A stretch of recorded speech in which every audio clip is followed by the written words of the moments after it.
Now let's take a look at the role of the Rothschild family, the family said to be the wealthiest in the world.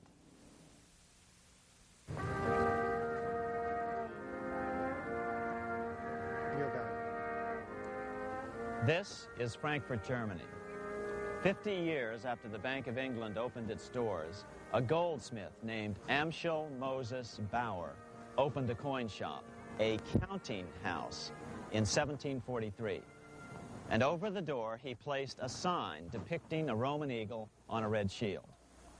The shop became known as the Red Shield Firm, or in German, Rothschild. When his son, Amschel Meyer Bauer, inherited the business, he decided to change his name to Rothschild. Amschel soon learned that loaning money to governments and kings was more profitable than loaning to private individuals. Not only were the loans bigger, but they were secured by the nation's taxes.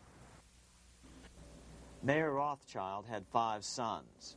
He trained them all in the skills of money creation, then sent them out to the major capitals of Europe to open branch offices of the family banking business.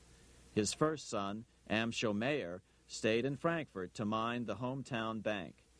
His second son, Solomon, was sent to Vienna. His third son, Nathan, was clearly the most clever.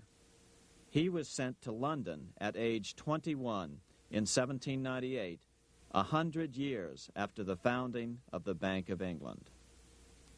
His fourth son, Karl, went to Naples, and his fifth son, Jacob, went to Paris. In 1785, Mayer Amschel moved his entire family to this larger house, a 5-story dwelling he shared with the Schiff family. This house was known as the Green Shield. The Rothschilds and the Schiffs would play a central role in the rest of European financial history and in that of the United States. The Rothschilds broke into dealings with European royalty here at Wilhelmshof, the palace of the wealthiest man in Germany. In fact, the wealthiest monarch in all Europe, Prince William of Hesse-Kassel.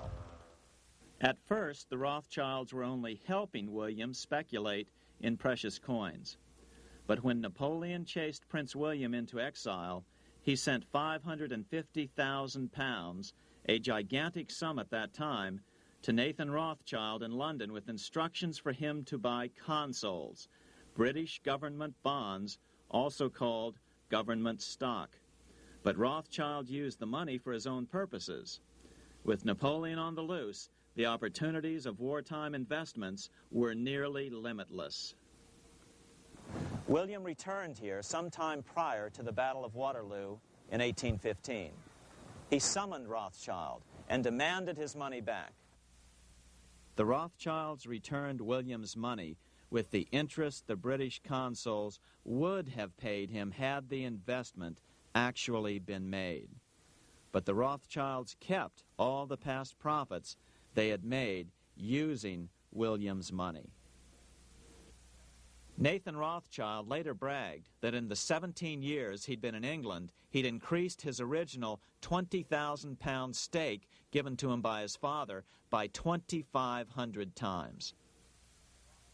By cooperating within the family, the Rothschilds soon grew unbelievably wealthy.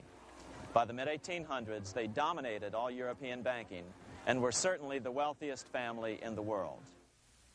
They financed Cecil Rhodes, making it possible for him to establish a monopoly over the diamond and gold fields of South Africa.